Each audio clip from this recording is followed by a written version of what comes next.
fans, family and friends. My name is Arthur Tatenda Mosha.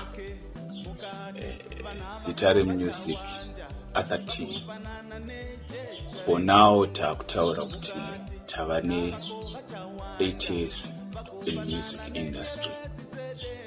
This journey was not easy.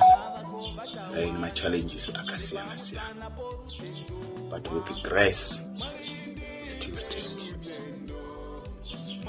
Panenge pane financial struggles nezvakasiyana zvinenge zviripo kuti music ibude, but by grace tikutaura kuti music ichiri kuenda mberi, and we still fight kuti our goal kushumira kuburikidza nemusic yepfuurire mberi.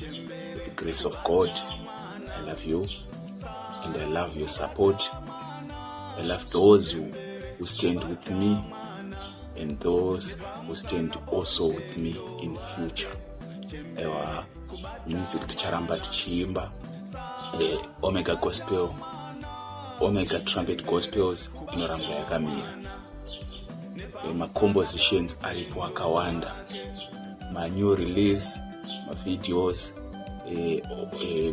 many music aripo pama platforms akawanda, pana Spotify, Apple Music, iTunes. Tichingoshandisa zita kuti Arthur T Mosha. Facebook page Arthur T Mosha and the Omega Trumpet Gospels. YouTube channel Arthur T Mosha Official.